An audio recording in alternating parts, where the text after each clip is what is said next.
we are now finding our seat at the banquet, which is the highlight or the finale of the convention. The president will be giving the keynote address, which will be kind of similar to the presidential address that we heard in the first general session. And we will be having the scholarships will be given out to the 26 students who received NFB scholarships, which my sister and I were both winners in the past many decades ago. So that is some of what is going to be happening. And I will report more when things are underway.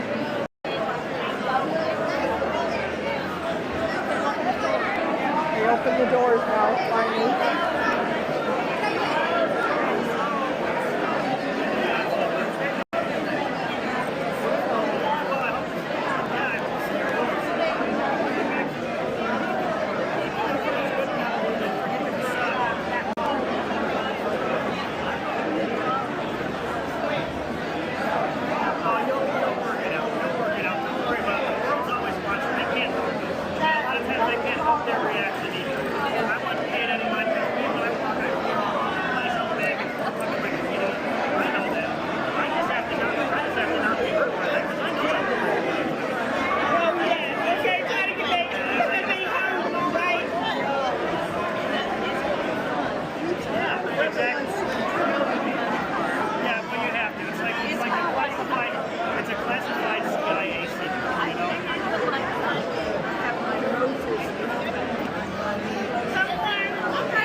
The banquet hall is the same place where the convention was, so they had to totally redo everything in a couple hours' time, so people had to clear out of there fast after the last general session.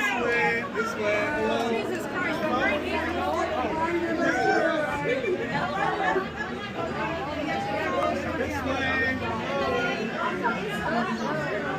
She's behind us.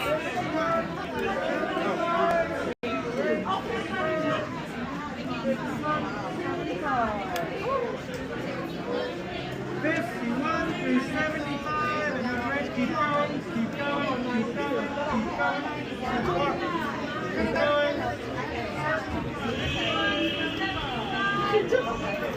That was tables 1 through 75, so we have to go further. Higher number this way.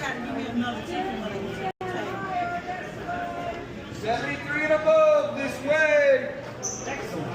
73 to what? 73 to all the way to the end of the numbers. 73 and above. 73 and above this way. Great job.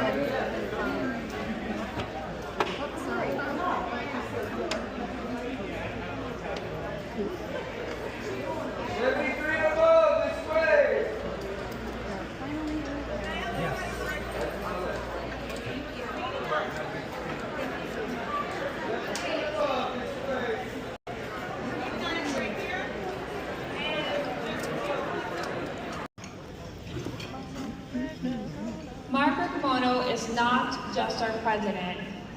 He is a visionary steward of our mission. He leads not from behind a podium, but alongside us every day, organizing, listening, planning, encouraging, and reminding us that we are the ones who define our destiny.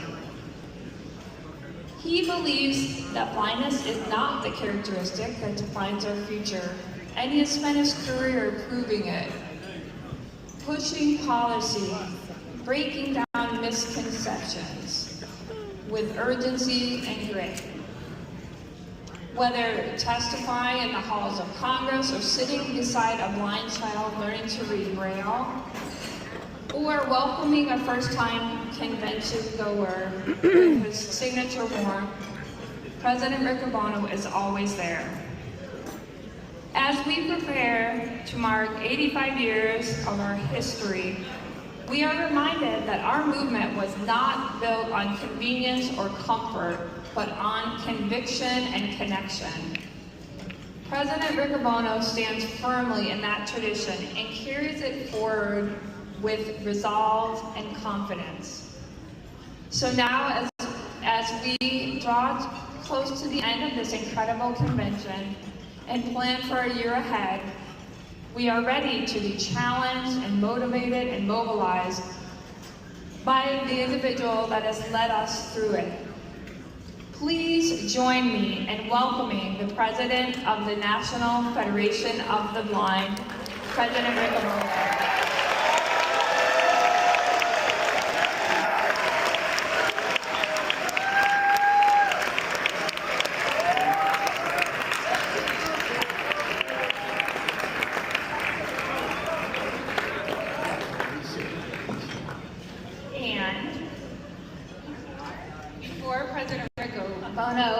Gives his comments, I want to introduce a very special addition to our banquet. This elephant, those of you that were here with us at the Ricky Roundup, I was very honored to receive this elephant from President Riccobono. For those of you that don't know, I collect elephants, and this is Calliope in honor of New Orleans. She is absolutely beautiful, and many of you may have heard the Calliope. And this elephant will always remind me of the bond that we share and the difference the Federation has made. So here is President Riccobono. Let's give him a warm welcome.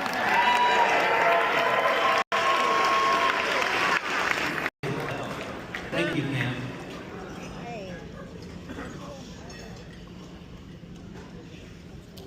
Live the life you want. Nobody can stop you.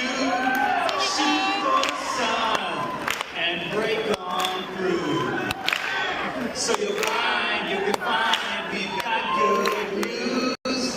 You can live the life you want.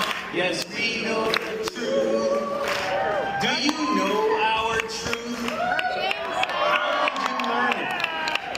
Have you recently examined, tested, and rediscovered our truth?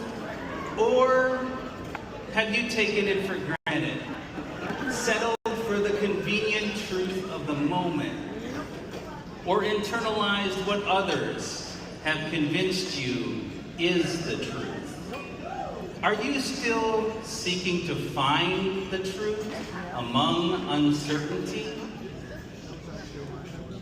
Author Robert Greene wrote, quote, "If you view everything through the lens of fear, then you will tend to stay in retreat mode. You can just as easily see a crisis or a problem as a challenge, an opportunity to prove your mettle, the chance to strengthen and toughen yourself, You can watch all the or banquet a call addresses to online. collective action." In response to the early challenges of the 21st century, President Barack Obama observed, quote, "For we have always understood that when times change, so must we. That fidelity to our founding principles requires new responses to new challenges. That preserving our individual freedoms ultimately requires collective action." Related to standing for your truth, Desmond Tutu shared, quote, "If you are neutral in situations of injustice, you have chosen the side of the oppressor. If an elephant has its foot on the tail of a mouse, and you say that you are neutral, the mouse will not appreciate your neutrality." And of elephants, comedian Seth Meyers noted, quote, "It's nice to have an elephant in the room. There's nothing more helpful than something everybody's thinking about." Anticipate the next 30 years all these of speeches are being our read in Braille by time the speakers. exploring our truth together. Wrote them and read them.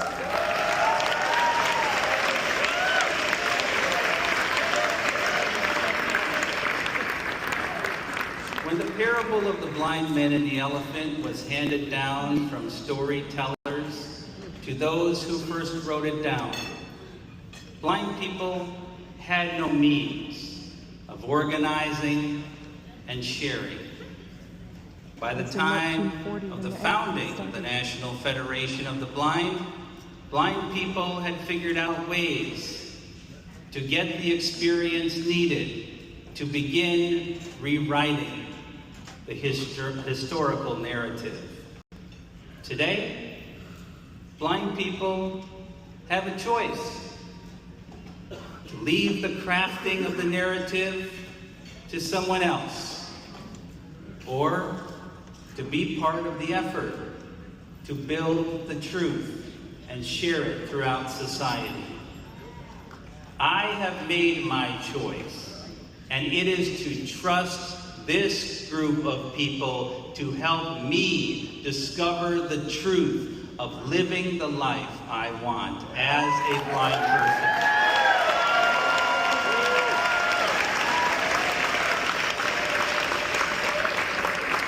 While some may say that we should reject the parable based on its known misrepresentations of the truth, I say we should reclaim it and use it as a tool reflecting our truth. Here then is my attempt at rewriting the parable based on the experience of the National Federation of the Blind. The Blind Explorers and the Elephant. A group of blind travelers, all ages and genders, arrived in a village where the people spoke in awe of a strange and magnificent creature, an elephant. Rather than speculate, the group decided to investigate for themselves. While some of the blind people were nervous, they trusted the more experienced travelers. Let's not just touch it randomly. Said Amina, a thoughtful woman with a knack for orientation. Let's ask good questions, make observations, and compare notes. They agreed on a plan. Using the structured discovery method, each person explored the elephant systematically. They moved with intention, asked questions, and examined multiple parts: trunk, tusks, ears, legs, tail, belly, and back. Carlos, feeling the long, flexible trunk, Circumstances, will we stop crafting our true narrative?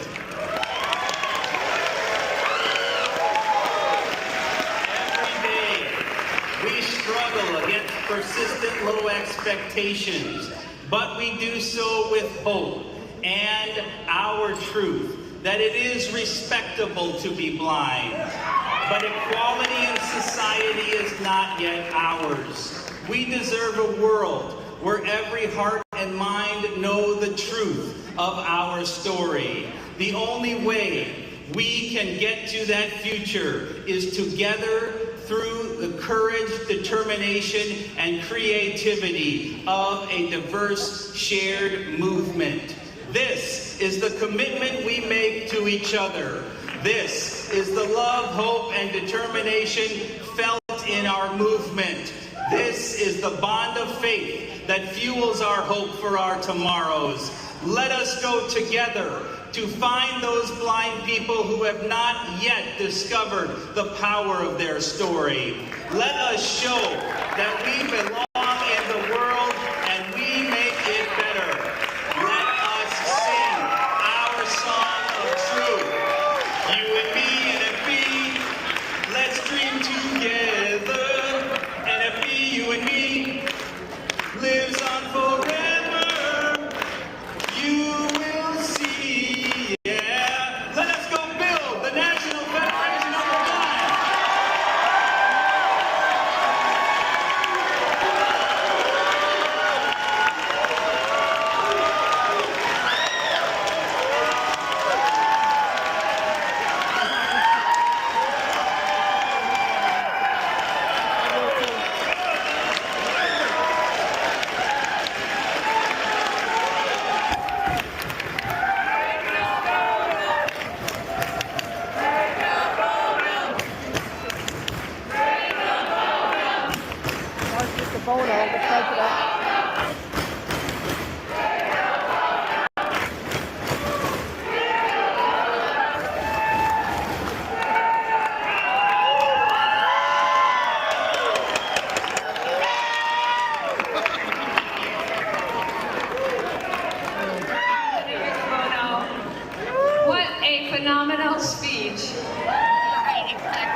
I know that you are soaking in our appreciation, our respect, and our love.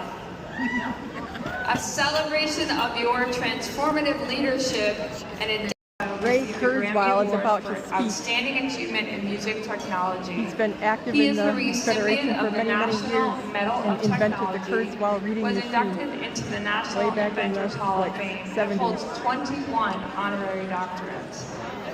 Now He he's has very written active in 5 best-selling AI, books. His singularity, latest all that. He book, like The founded that Singularity, is concept. debuted at number 4 on the New York Times bestseller list in June 2024. He is a principal researcher and AI visionary at Google.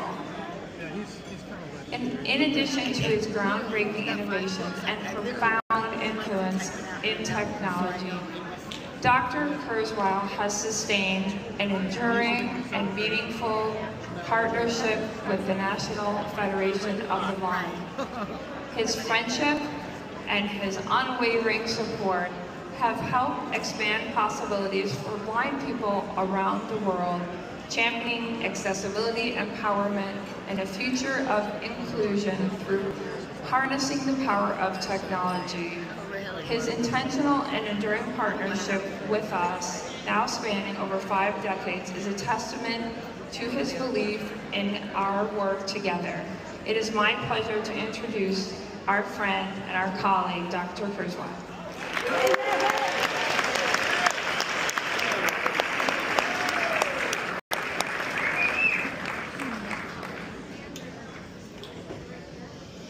Well, I think that's the most powerful speech you've delivered here, but each year I feel that the same way. And I'm not sure why I get to speak after you, which is hard to do. I'll talk to you a little bit about artificial intelligence. We're creating artificial intelligence, but it's not something that's different from us. We're creating it to merge with ourselves and make ourselves smarter. So therefore, it's very important that this organization exists, that the knowledge we feed into it represents the conceptions of the National Federation for the Blind.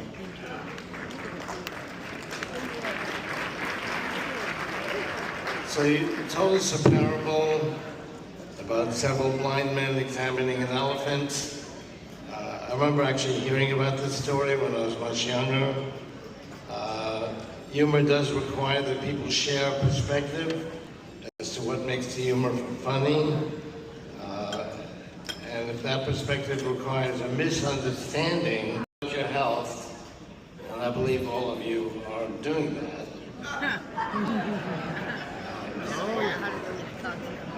I estimate that you can get back as much as 4 months per year today from breakthroughs in scientific understanding. In other words, you only lose about 8 months of your lifespan in a year today. However, as I said, AI is gaining exponentially and it's propelling medicine forward at an exponential rate. He's famous for So his by AI roughly predictions. 2032, when you live through a year, you'll get back an entire year from scientific progress.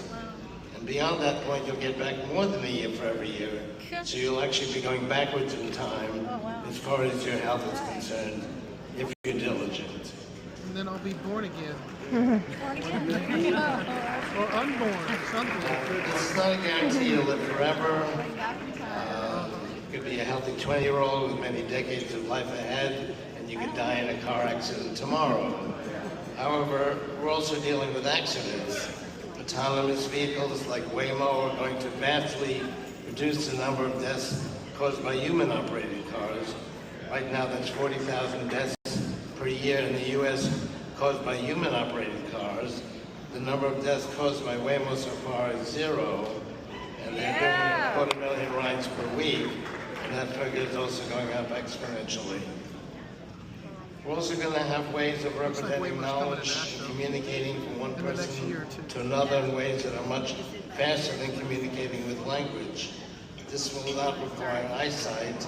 We'll be able to communicate directly from your brain to another brain automatically, and vision will not be required. I think we'll require work by the National Federation of the Blind to make sure that these benefits benefit all people, including blind people, equally with the rest of society. I'm writing my autobiography now, titled Where Does the Time Go?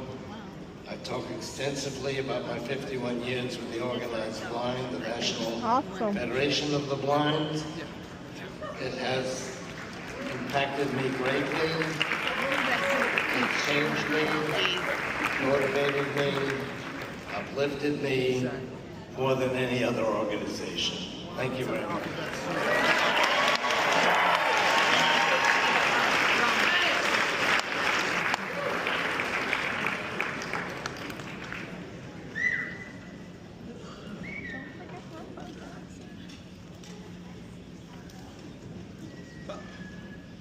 Thank you so much. Just a couple of things. First of all, Where? Okay.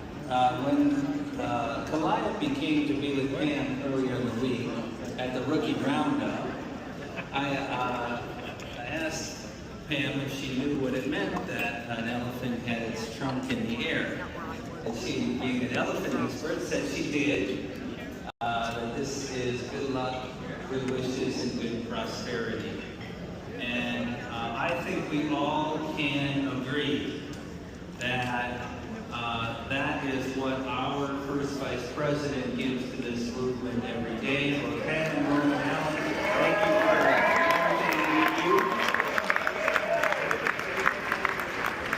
And I came to my first Federation New Orleans convention in 1997.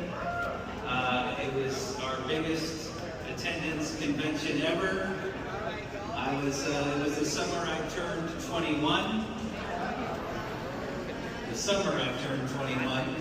So of course I didn't drink at the convention, but it was a great convention. It was Dr. Jernigan's last banquet speech. I didn't think that 1997 could get any better. I'm sorry about that. But this is the best New Orleans convention that we've had in years. And that's definitely due in large part to our affiliate. So let's give our affiliate a round of applause.